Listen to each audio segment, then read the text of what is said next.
Welcome to the Always On podcast. I am your host, Duncan MacPherson. On this podcast, our objective is to enable our audience, which are high caliber fee-for-service professionals, to always be working on their business, personally and professionally. And to that end, on today's podcast, I had a great conversation with Cathi, Durrell, who is one of the owners of Lavish Cards. You probably know Lavish gallery style cards are a perfect way to show your clients that you value their business, and more importantly, you value the relationship, especially into the next generation and the entire family tree. Ordering is simple, and the client experience and feedback you'll get from your clients because of Lavish Cards is unrivaled. And in this conversation, Cathi and I discussed several good ideas, but I'm convinced you're going to get at least one good idea when it comes to your card sending strategy to strengthen client relationships. So I look forward to your feedback on that. If you like this podcast, please like and share and tell your colleagues. And if you have any ideas on topics you'd like to hear on this podcast down the road, just let us know. Thanks for listening. I'm so excited about this conversation. I even bought a new shirt to commemorate our first in-person, live in the boardroom podcast guest. Word of caution right up front, do not be misled by the simplicity of this theme. We're going to talk about timely and timeless business development ideas that will drive your practice forward. Two quick things before I introduce our guest. I'm calling this one good idea because often I hear people when they attend a conference or engage with a consultant, their objective is that they just want to get one good idea that they can translate into results. And this conversation is going to focus on an idea that I'm absolutely convinced provides a financial professional with the highest ROI, return on investment, of anything they could possibly do when it comes to competitor-proofing clients, capturing money in motion, especially with next gen, which is something we're going to talk about, and of course, advocacy. Introductions. But I also want you to expand your thinking, because this might cover some ground where you say, well, I do that, or I used to do that. It's amazing how many people say, I used to do that, and then I stopped. And what's interesting is they got faked out. The idea became so familiar, and they got bored. And I'm going to cover that in a second, but let me get right to introducing you to Cathi Durrell, who is the main part of the husband and wife team at Lavish Cards, along with Glenn Durrell. Lavish has I would say, a cult-like following in the financial services space because of the quality of their cards. You joined this community about 12 years ago, Cathi? About 12 years ago. So, Cathi, you and Glenn ran a successful award-winning photographic company, and you made the pivot to taking beautiful photography and putting them on cards and enabling financial professionals to use them in their client relationship management strategies, correct? Correct, yeah. We used to shoot lots of weddings, lots of commercial. Glenn traveled all over the world to shoot, and we never took one landscape photo, one close-up of a flower, nothing like that. So this was a brand new concept for us. We couldn't go back into our archives and pull anything. So we knew who our client was. So we photographed typically for, communications for business professionals. Okay, excellent.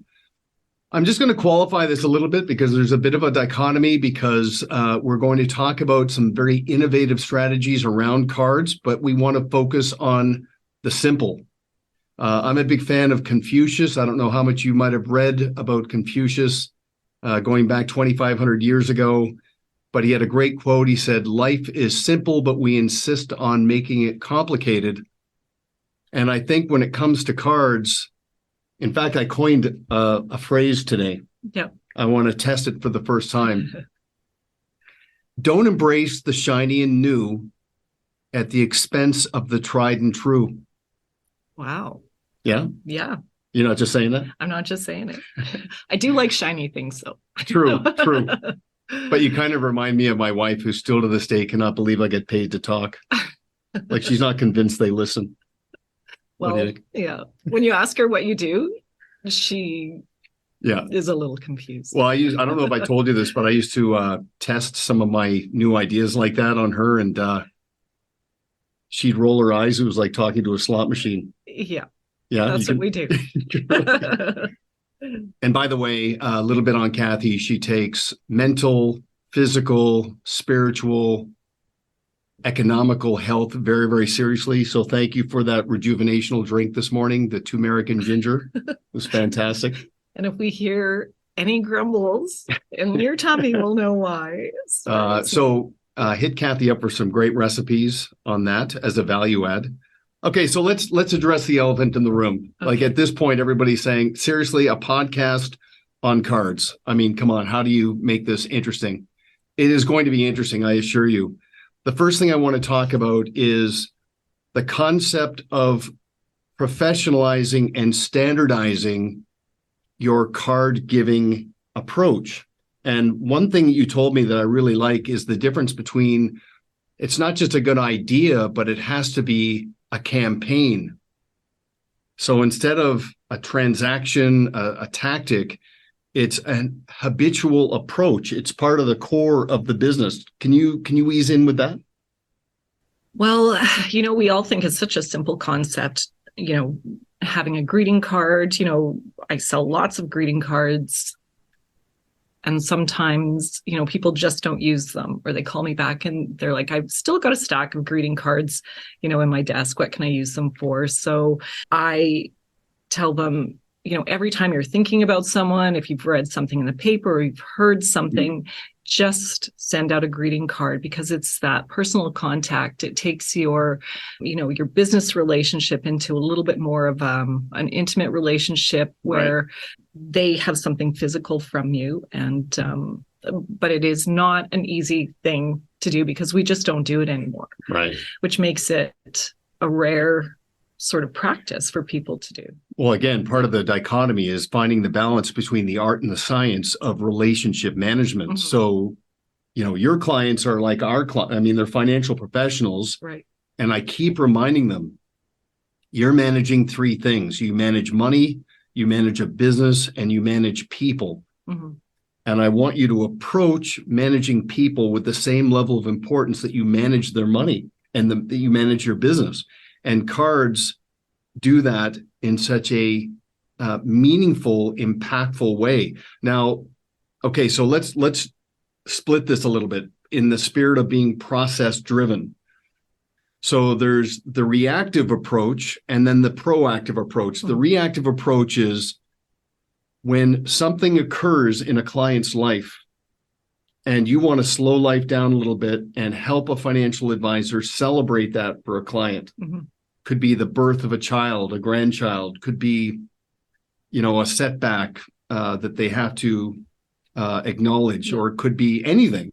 That's another level of client service. And that's a lost art. That was something that was very meaningful going back, but you've got advisors who are bringing that back and it's getting results, right? It is. We have, we go from really small offices, one-person offices, to huge corporate. Right. So everything's sort of specialized, and that's what we do. You don't just go to the store and buy a card that has a general greeting in it. We can customize that greeting to relate to where that person is, what's on the front of the card. They can even bring us their images and we can create something together so that it's very personal from them to their clients. And I think that just adds an extra bond to that relationship.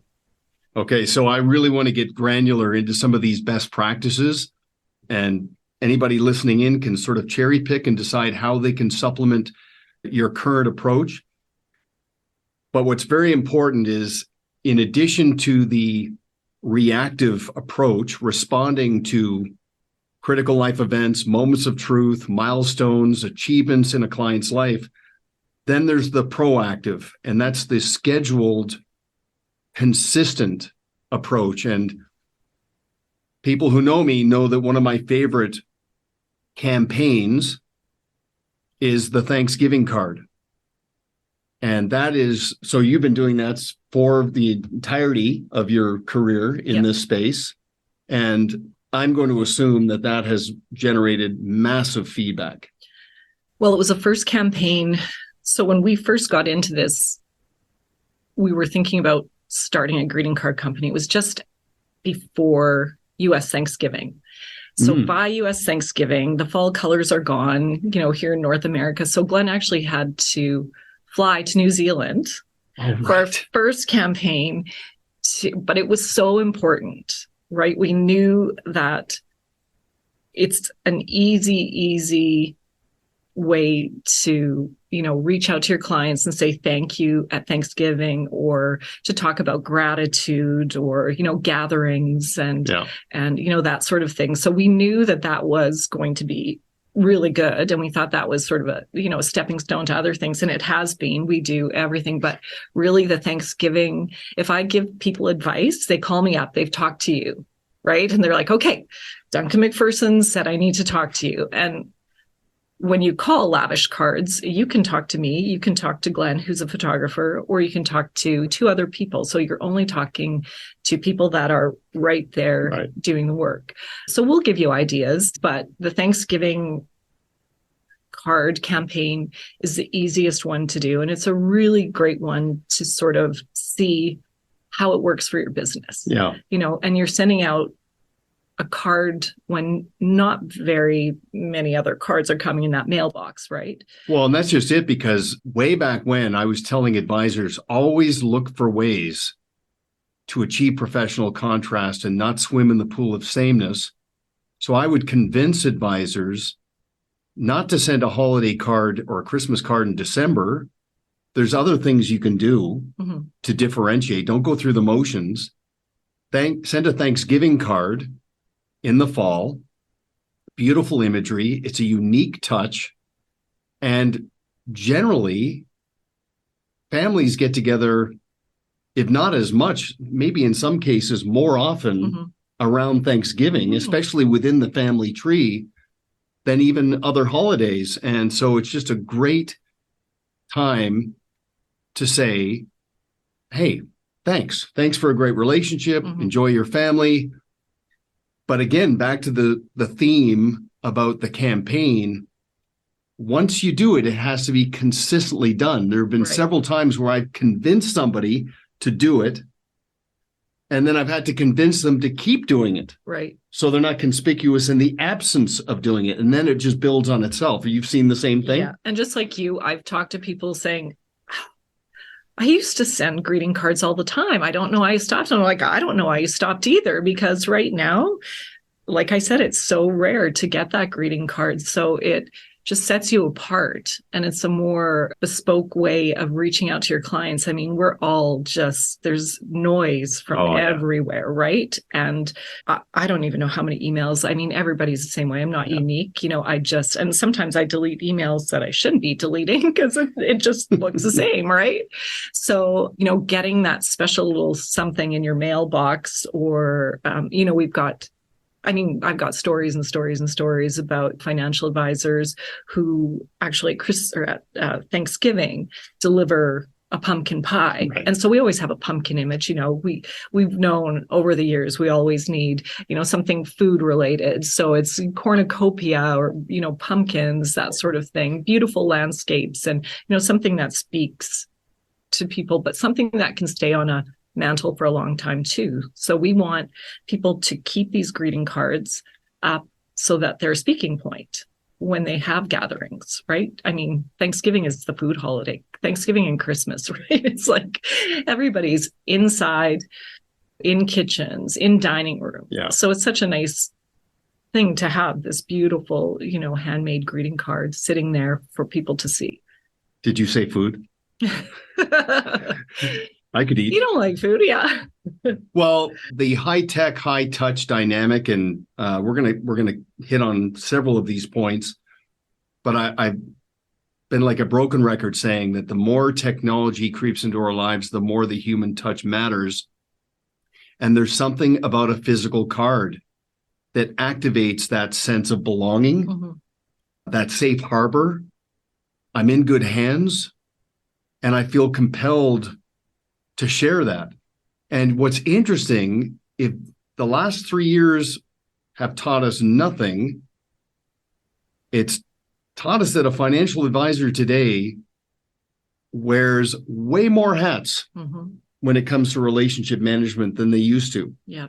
I mean, I've had advisors tell me that they are life coaches, marriage counselors, family dynamics advisors, covering ground, not just because of demography shifts, but because of how emotionally jarring the last few years have been. And a card can sort of punctuate and culminate the concept of caring.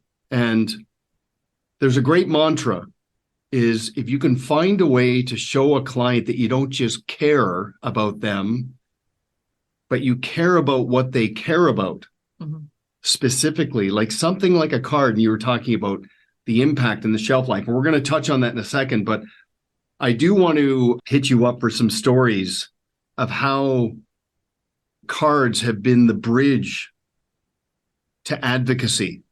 Okay. And I know one story back to the Thanksgiving card where a financial services team every year sent a Thanksgiving card to a client, and the cards were so beautiful that they became part of the table setting.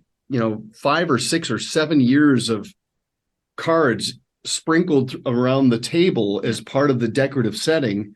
And it prompted the conversation, where did you get those cards? And it led to a conversation about the financial advisor. Right. Yeah. Yeah. And that's a sideboard, Duncan. It's not the tablescape. It's a sideboard scape. So it's a little different. A sideboard. That's the supplemental table? Yeah. Okay, so when you're dining, it's on the sideboard there. We're back to food, though. I know. Well, I have a story about food, but we'll do it later on. Okay. But I've got a couple, more than a couple of stories. I hear that often. And I love hearing back from my clients, and they come back to us year after year. So it's usually, something that happened before. We are e-commerce, but I love when somebody calls our toll-free number and orders from me, or, we can do things for them that maybe they can't do on the internet. Not that I want to make myself really busy and have everybody call me up all the time, but no, but that's part of the value add though, right? Absolutely. Because you've crowdsourced all these ideas based on observations from the field. So they're real. They're not even just ideas. They're proven strategies. Yeah. And like you said, one good idea. So I have my clients that bring me ideas, and then we go back and forth. So, okay, we'll do the sideboard. So it's sisters. So it's sisters that live together. They have had their financial advisor forever. So he sends them every year a beautiful Thanksgiving card. And that is his only card that he sends every year. So he sends that out to all of his clients. That doesn't happen with everyone. Some people send birthday cards, Valentine's, Mother's, Father's Day, that sort of thing. But he does the one campaign, and he sends that to all of his clients. And he sends the same card the same image to each of his clients. And I'll tell you why he does this. And when he told me this, I went, you're right, we need to do this. So he picks a signature image, because when he goes back to he's invited to these ladies' house, they have every single one of his cards up. So if he sends them the same card, they will have a record of it. So, I think we probably have, I don't know, there's 500 or 600 images on our website, to choose from. But we go back every year, and he tells us it's really important to send out that signature image. And so now I relate that to our clients too, because people see our, all those images, and they're like, I want 2 of these, and I want 5 of these, and I want to send all of these. But the thing is, you can't remember from year to year who you sent that to. So back to simplicity, sending out that one signature image is easier as a business practice than writing down the name of each card, right, that you sent. So that's part of your value add. You've got this vast portfolio of images, but you'll ensure that the advisor sending that card is not sending a card that was sent in a previous year. Yeah. Correct. Okay, that's very, as a very good. campaign, but we also have, advisors that use the same imagery when they onboard clients, when they send out, a thank you card, thank you for coming in to the office. We have an advisor that has 3 different images of ours, like artwork on their wall that he changes out seasonally. He only has 3 seasons for him. So, and he will send out seasonally. That's his signature card. So he only orders 3 cards from us for clients coming in. So anytime somebody comes in, he writes them a thank you note, and they've seen that image on his wall. So it's sort of his branding. It's a reinforcement. Yeah. Yeah, that's good. I like that. That's a very subtle but great practice. Yeah. Did I answer your question? Yes, you did. And we're going to connect a few more dots as we work through my little agenda here. Okay. The fundamentals of sending cards, and I don't want to sound like we're overthinking this, but these are just tried and true. Mm-hmm. I'm tempted to say my phrase again. Say it. It's maybe too soon. It might be too soon. But probably at the end. Back up. It's that good though. It is good. So did you run it by your wife? No. No, I literally this morning we'll just see then. Yeah, we'll see how it holds up. Okay, fundamentals. Impact and shelf life. So every card, and we're going to talk about some of the uses for cards with prospective clients, strategic partners, existing clients. You can build this into your service model and client experience, because again, client experience is just as important as your technical ability.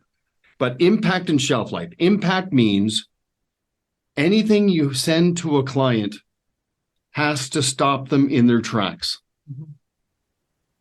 I've said, people sort their mail over a garbage can. So you want to make sure they're not in a trance. Like it literally stops them when they go to this mailbox or they're at home and they're sifting through all the flyers, that whatever you've sent, there's a pause. So that starts with, the envelope, the quality of the envelope. Mm-hmm. I know you like to ensure that there's an actual postage stamp on the envelope. I've had discussions with people saying, I'm just putting it through the machine. And I'm like,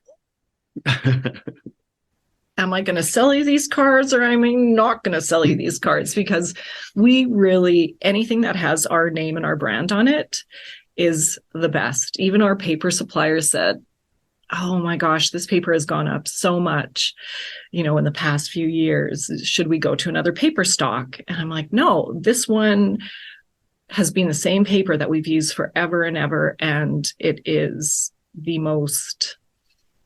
it's beautiful. So that was my first thing. It's also North American made, and we have the envelopes made to match exactly. So we can do that locally, and it's just how I want our brand to be. So if it has our name on it, it has to be good. Well, people crave consistency. So if there's no deviation, that's a validation. But also by virtue of contrast, a lot of people sort of took the bait and cheapened and dumbed things down. And of course, that quality of envelope and even the weight.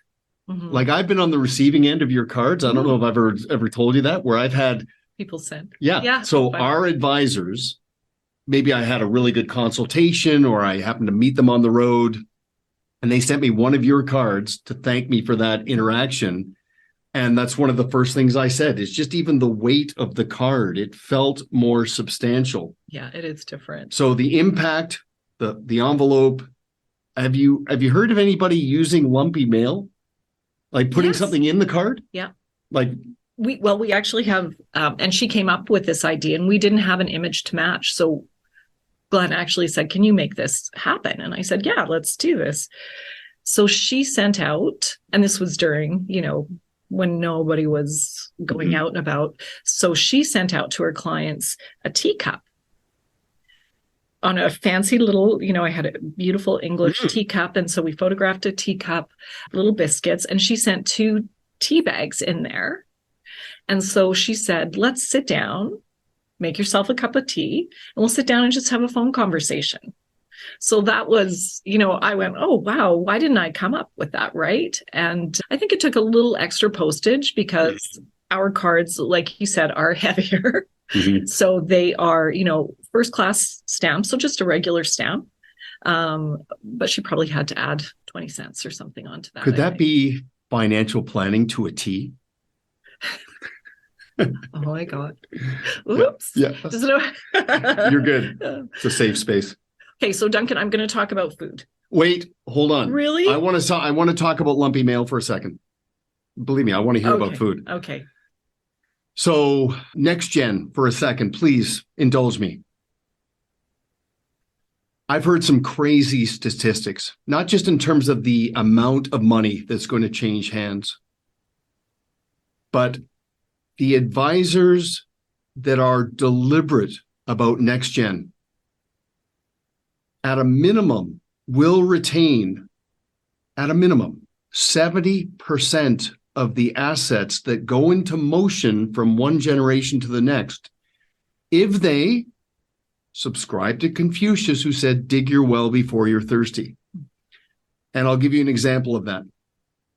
So I know a financial advisor, bought into the cards, the concept, they do it right, they don't try to cut corners.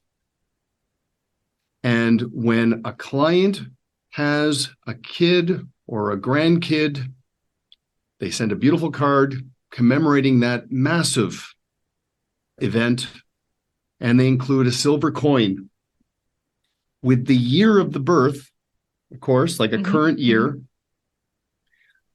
And it is so impactful. Now, I'm not saying get into the gift-giving business, but I am just saying, just who else does that? And believe me, there's all kinds of coins. Like one of my favorites on this are the Royal Canadian Mint. Do you like silver, by the way? Yeah. Well, okay. I like all things shiny. Yeah, exactly. The RCM has the coins with the little baby's feet on them for the year. And they're pretty cute for you, Duncan. The presentation is just, and I'm telling you, you talk about impact. And this is all positioning. It's not a tactic. It's just paying tribute and celebrating something that is just so meaningful. I mean, how could something that's happened 100 billion times still be considered a miracle, right? Mm-hmm. It's just awesome. So that is my favorite form of lumpy mail, is a silver coin within a lavish card to commemorate. And it doesn't have to be just the birth of a new human. It could be graduating high school, right? Being accepted to a university. Plant some seeds in a timeless, impactful way. And the shelf life, shelf life means it cannot be discarded. Well, see what I did there? Discarded? You see that? It can be spent by a 13-year-old who, yeah, right? True. So you might have to tuck that away until the teen years have passed. Good point. Sounds like you've got some experience there. So shelf life is, bottom line is, I cannot bear the thought of getting rid of what you sent. And I know you've got some great stories around clients who are so moved by a card, let alone whatever happened to be in the card, that they frame the card. Mm-hmm.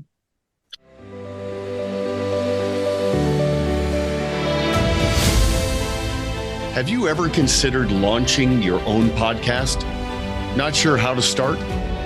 Outsource it to the best in the business. We did. Our trusted partners at Proudmouth have a turnkey process to take care of everything.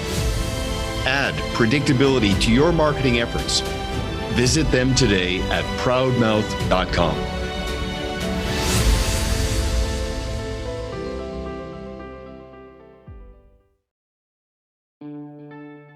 Do you aspire to consistently attract and keep great clients while driving the enterprise value of your business? Do you want to achieve professional contrast by supplementing your technical ability with a consistent client experience driven by best practices? The Blue Square Toolkit brings the proven Pareto Systems philosophy and process to life in a way that tethers your team so that you can competitor-proof your clients, gain their full empowerment, and attract quality referrals, all while restoring liberation and order in your life, and all in an intuitive, easy-to-use, turnkey solution. Visit bluesquaretoolkit.com to get your 14-day free trial today.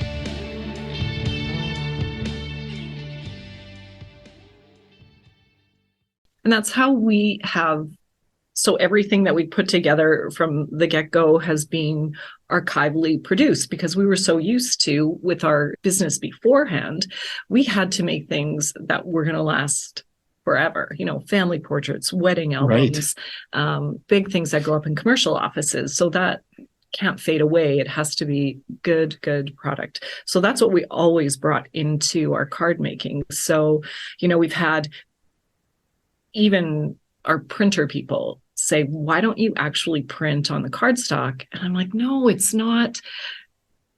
Anybody can buy a printed card. This is a handmade card with an actual photograph, handmade. So this is a very important distinction. I should have mentioned that right out of the gate. These are not. We just take it for granted because that's all I see, and that's all, let's bring one of these cards over. And if you're just listening, I'm just holding up a card, and I'm going to talk about this theme in a second as well, because it's a compass, that navigational theme. But every lavish card is an actual photograph of a beautiful image mounted on the card.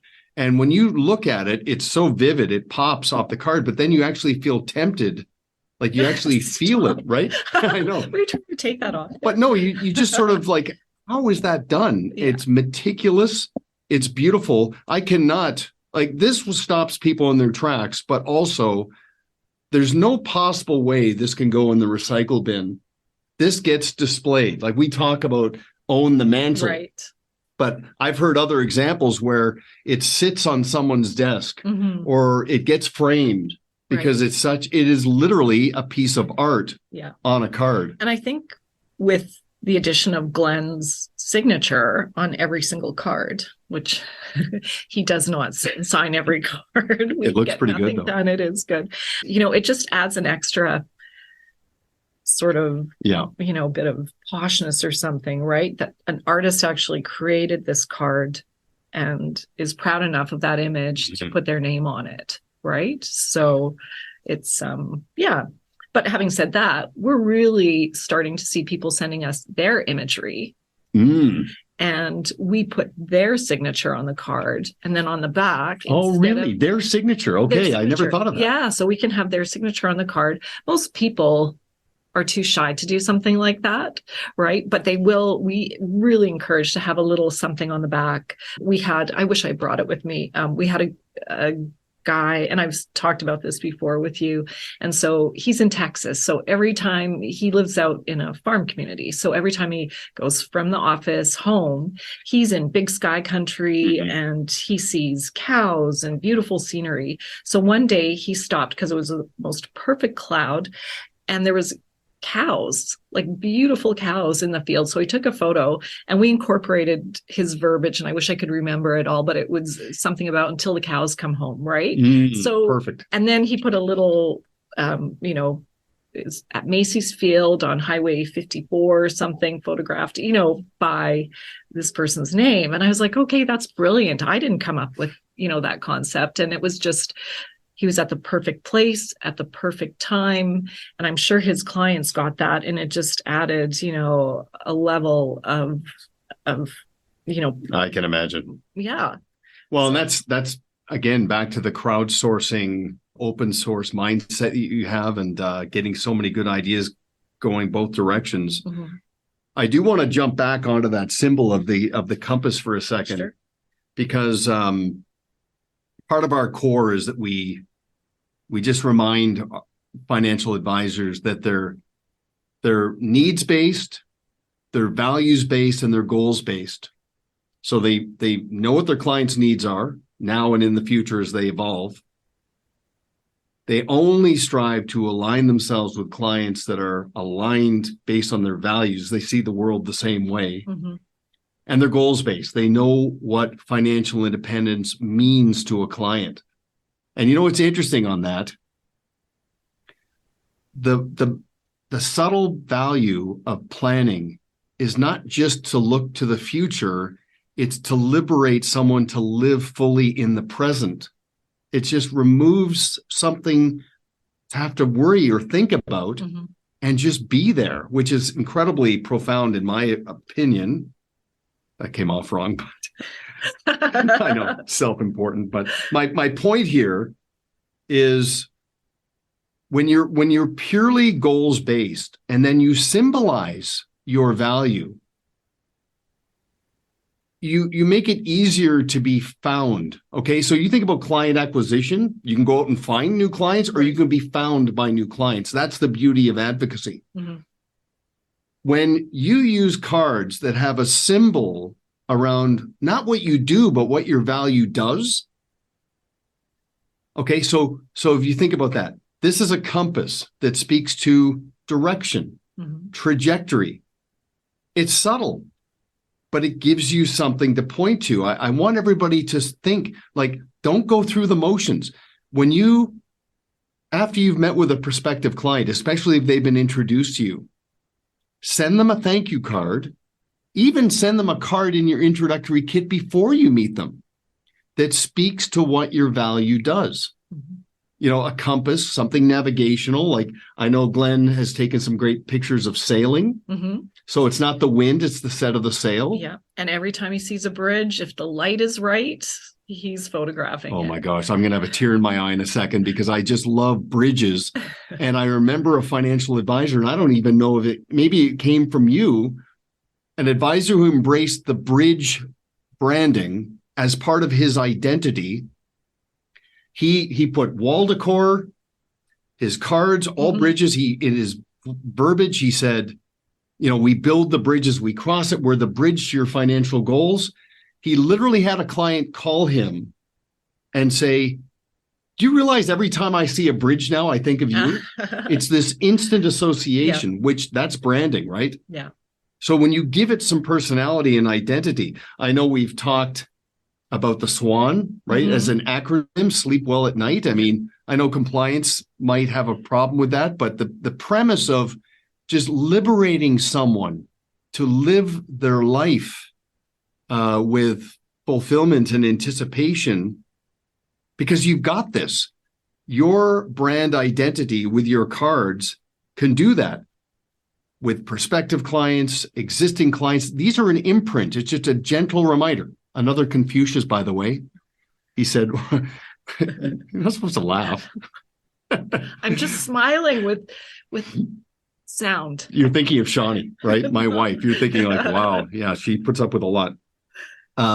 Confucius did say the water dripping on a stone will eventually leave a mark. If you keep imprinting your brand identity in your cards and your branding strategy overall, it just creates this moment of recognition that triggers a readiness that when a client's in a referable moment, they know exactly how to take action, not to endorse and say, oh yeah, call my advisor, she's great. No, I'm calling my advisor on your behalf because I trust my advisor, but also I feel I'm doing you a disservice if I don't.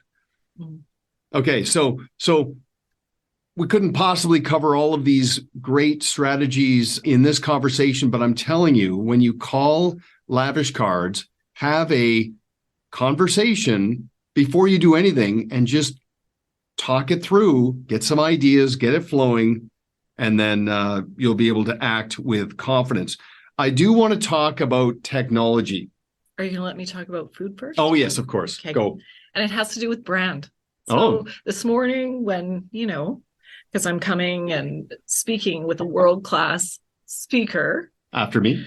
Stop it. You've got another one? I'm like, oh my gosh, what are we going to talk about? Duncan has so much. He's always 20 steps ahead of everyone with thought. And I was thinking, you know what? And I think somebody else has already taken it, but you are your brand. So I think about food. And yes, you can make food at home, but sometimes, and just like you can do your investments at home, you could do your own real estate at home. You probably can't do your own dental work at home. So this doesn't work for dental. Well, pliers and enough rum, you never know. Yeah, maybe. But so you have choices when you go out to eat. And yes, you can go fast food. And you go to fast food, and it's exactly that. You get food and it's fast. You can sit in a restaurant or you can drive through.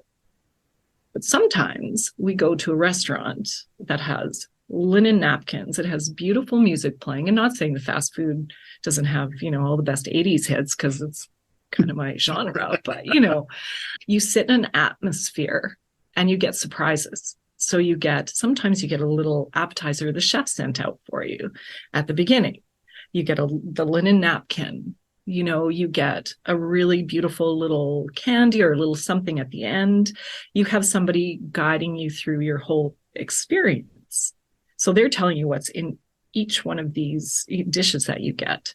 So I feel like a bespoke greeting card is almost like that amuse-bouche, the napkin, asking to talk to the chef, right? And just letting the chef know how good your experience is. And so I feel like you're not going to send somebody to the fast food place if they ask for, where should I go and eat? Well, if you just want to get full and then feel a little sick, go to this place. But if you want an experience and you want to be really well taken care of, go to this place. So that's how we built our brand, as that. And so, and I just see it working for our clients too, right? Well, it's a great analogy, because the operative word there is experience, client experience. So you go to a great restaurant, it's kind of a given that the food's going to be good. And we go to a restaurant and we tell somebody, a new restaurant, oh yeah, the food's great. Yeah. It's the and.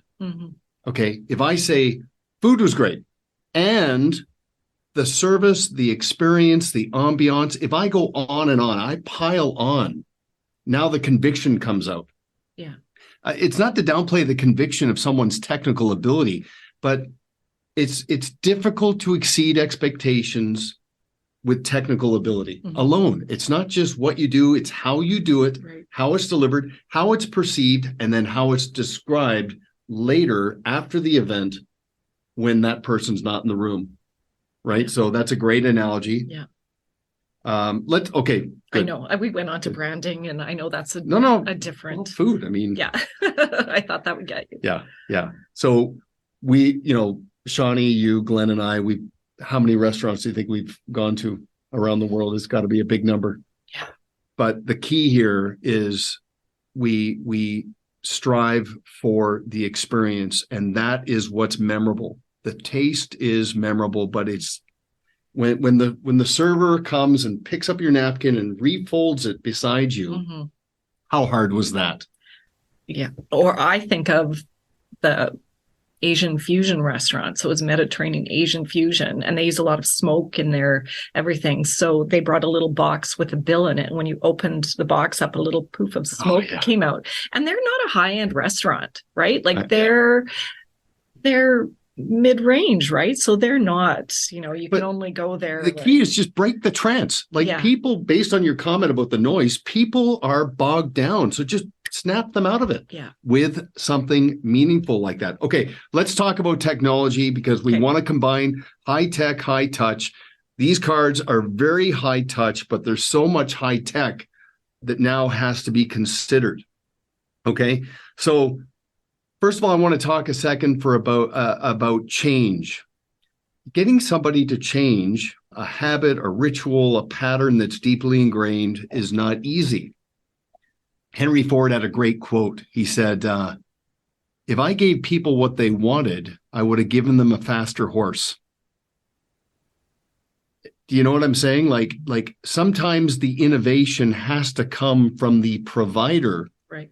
Okay. So one thing that I know you've embraced, and I'd like to think we've embraced it, is AI, like technology with AI. Steve Jobs said, the key to innovation and change is to think it through, but embrace it, not be threatened by it. So let's talk a little bit about how AI and this technology has impacted your clients and the cards they send? Well, like you said, it's an evolution. So when Glenn first started photographing, he was such a purist, right? He wasn't taking, if there was a piece of gum on a sidewalk that he photographed, he left it there. There was no photoshopping that out. And then, he hung with me a little while and I said, that gum's got to come out. And, we've got to organize this a little bit better, right? Like it's got to be something that people are proud of, not just going, oh, the photographer stuck to his guns and he's not changing, right? He's not changing. Great analogy. So even when people send us their photos, Glenn throws a little Photoshop fairy dust on there and just makes them a little bit better. So people can go, oh, wow, I'm a pretty good photographer. So, it's that fairy dust. But just recently we've been just testing some AI stuff, and for verbiage, it is because we tried some yesterday, right? You just ask a question and you tell it to, write a greeting card in 20 words or 30 words with San Francisco in mind or Bay Area or the Okanagan or something. And it comes up with great verbiage. Instantly. So that's something that will make my job easier too, because people always call and say, well, Duncan MacPherson suggested I come and talk to you and we can come up with some verbiage. And I'm like, okay, we can do this. And we have lots of great verbiage on our, suggested verbiage that's business and personal. So a good marriage of the two. But honestly, with this AI stuff, it's crazy what you can do. Well, what I like to sort of compare it to, it's like starting in the messaging red zone. Okay. Like you're not staring at a blank sheet of paper trying to get inspired. You're in the red zone instantly, and then you can personalize and customize it. So there's two tracks here. There's the messaging and all of that functionality that AI can bring as an opportunity, not a threat. And then, of course, the imaging. And I want to talk about the imaging in a second, but I do also want to say, so our financial advisors, as part of their strategy and tactical meetings with their best clients, right? The 20% of the clients who generate 80% of the business, they send out an email with the agenda in advance, priming and creating predisposition for that meeting. They use the agenda and make it goals-based and needs-based and values-based as reinforcement for the actual meeting. And if the meeting is done in person or via Zoom, they will use AI. Now, Zoom, as an example, has what is called Read AI as a bolt-on. You can literally add it onto Zoom. And it's so much better than talk to text, because what it will do is it will capture the interaction, but formulate it in a way that is actually interesting to read. Now, as part of the follow-up for the strategy and tactical meeting, the advisor will say to the client, as he or she or they are leaving, we're going to send you a summary of this meeting and what we discussed via email. Oh, wow. What used to take them an hour to create that summary now takes them about 17 minutes, where literally the Read AI produces the document. The advisor and the team can review it quickly, make some little tweaks, and then send. And the clients love it as part of the experience. And then anything that is revealed based on form, so any changes in their family, occupation, or recreational life and their aspirations that is new or gets achieved, can be acknowledged with a thank you card after that strategy and tactical meeting. And not so much a thank you card, but a card that just commemorates that new, exactly.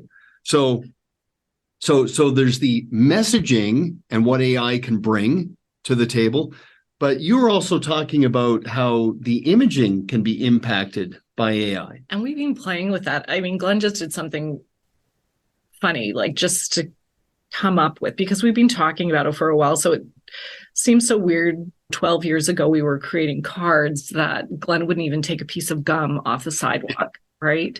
To embracing AI. But we often have our clients say, oh my gosh, you know what? Georgia in the fall is amazing. You should come to, Cutler Bridge, and you need to come here. And Glenn needs to be at about 400 places at the same time photographing. So that's why we started encouraging our clients to go out and, if you're, send us your files, we'll see if we can work with them, right, for you. But now with AI, it's really exciting. It's not quite there yet, but things are happening so fast. I had a conversation with Glenn and I said, well, and he said, it's not there yet. And I said, well, when do you think? And he goes, oh, probably by the end of the year. I'm like, wow. So that probably means October. Yeah, right. Exactly. Because if we think it's the end of the year, it's October. So I'd love to, it's exciting for us to incorporate that sort of excitement and uniqueness. And I mean, anybody can do that. You can create, a greeting card with, a piece of whatever art that you make or do AI. It's not quite there yet for photorealism, the printing process. But maybe the rendering. And so this is what Glenn did. So he was watching a video and he said, Cathi, you have to come watch this. And so he watched a guy take a cowboy with his face. So he took a cowboy photo that he photographed, his face, and put it in an Old West sort of scene. So that was great. But then he also took that same cowboy and rendered it in a tulip field. So it was so funny. He thought that was hilarious that you could actually do that. And I'm like, well, we're not sure we're going to be selling cowboys in a tulip field, but so it's happening and it's exciting. And you would think something as old fashioned as a paper greeting card that has a real photo on it, like such an old fashioned idea. Yeah. Greeting cards have been around since, they found relics in ancient Chinese and Egyptian times. And, the first mass greeting cards were made in Germany in 1400s, right? So they've been around forever and ever. But now to have this new AI, and incorporate that into an old-fashioned idea, it's great. And some people are like, oh, AI is going to be the end of us and stuff. And it is advancing really quickly. But I think if we can use it for positive things and, it's going to be great. Well, it's interesting. And I think the website Glenn was saying was Midjourney. Was that it? Yeah, he's looked at a few different ones, but Midjourney seems to be one. Well, I'll just give you a personal example. So over the years, my kids playing hockey, I kept all their hockey sticks, all the broken sticks, all the sticks that they outgrew, and they just sat in a shed. And then, they're now actual people and they're out in the world doing their thing. I still have these sticks. So just looking for ideas. And, it's funny. You can go into AI to get inspired and just type in hockey stick art. Mm-hmm. So how to turn a collection of hockey sticks into art, wall decor, or whatever. Great ideas instantaneously. And not that you're going to necessarily take that idea or those ideas literally, but just to get you into the process of thinking it through. And now I've memorialized 2 boys, their hockey lives, into some wall decor in my office that I'll keep forever. And it's with $10,000 worth of broken sticks. Yeah, it's one of the most expensive pieces of art I will ever own, but worth every cent. But again, I just want to close the loop. The whole premise is, and I'm just going to say it, don't embrace the shiny and new at the expense of the tried and true. Just going to let that land. Mm-hmm. Is it more or less impressive when you say it again out loud? I don't know, but there's a sweet spot there. I'll just move on. There's all kinds of new things to embrace to complement and supplement the tried and true, the time tested.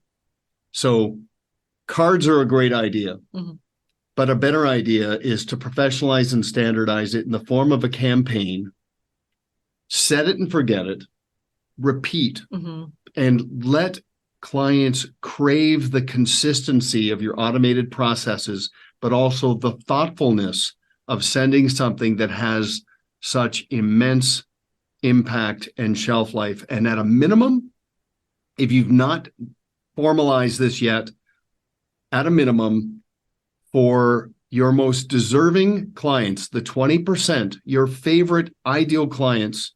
Are they always your favorite? Well, that evolves, no question about it. But send the Thanksgiving card. Just say thanks for a great relationship. Enjoy the weekend with your family. Make that imprint. And then talk to Cathi and Glenn at Lavish Cards about how they can help you round out your card sending strategy. Because if you're looking for one idea that will give you the biggest bang for the buck, the biggest ROI when it comes to competitor proofing, converting customers to clients and clients to advocates in the form of high quality introductions, I defy you to find an idea, an approach that has more impact than these cards. That's my view. And I could parade financial advisors through your office who would say, hands down, the best thing we've ever done. So I'll give you the last word. Well, I think you've talked about the Thanksgiving campaign, and not my favorite. My favorite, I will say, is the campaign. We have great success with people that we set up with a spring campaign or a summer campaign. We do like 4th of July and Canada Day and things like that. So that's a summer campaign, or just we've got a great image of 4 kids jumping off a dock. And you know what? Everybody can remember how good that feels, right? So if you can let somebody go to their mailbox, open up a card, and just let them have an emotional feel, right? So, and it's a surprise.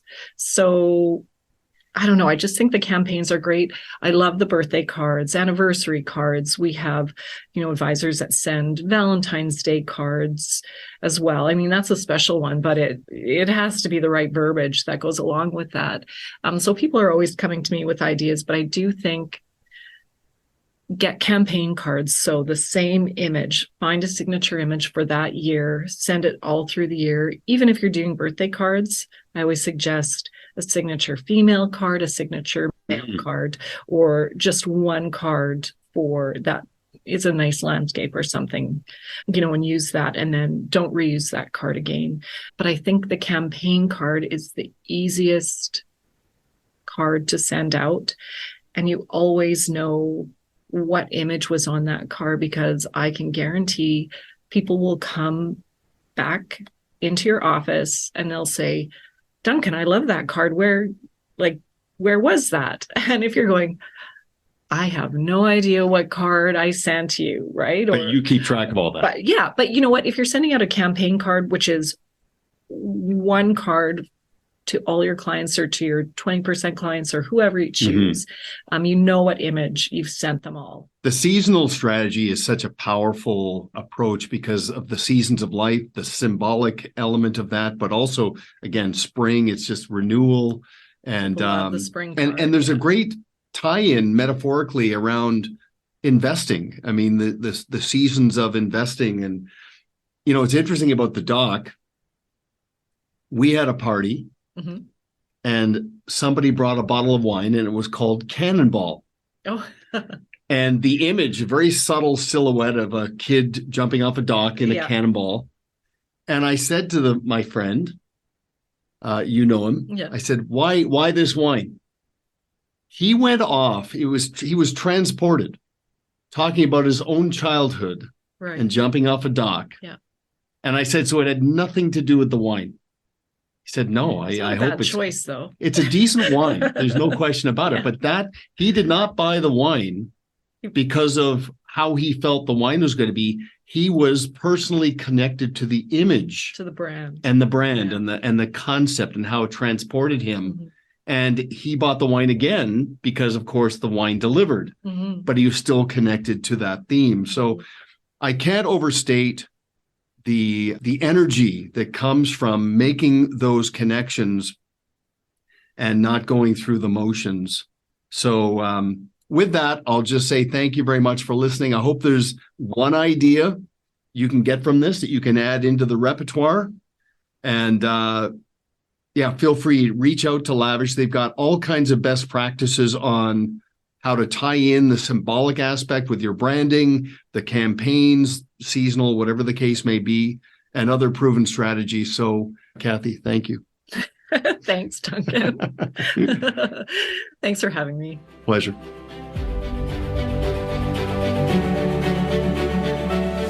Thank you for listening to Always On with Duncan MacPherson, where our objective is to enable professionals to always be working on their business and on themselves. Want to learn more about Duncan and his team? Visit ParetoSystems.com. Don't forget to click the follow button below to be notified when new episodes become available. The information covered and posted represents the views and opinions of the hosts and/or guests and does not necessarily represent the views or opinions of Pareto Systems. The content has been made available for informational and educational purposes only. This podcast is powered by Proudmouth, the Influence Accelerators. If you're like me and want to spend more time educating people and less time selling, Proudmouth helps turn Main Street experts like you into trusted mainstream authorities. They will help amplify your influence over a growing audience of magnetically attracted fans. Visit proudmouth.com to learn more.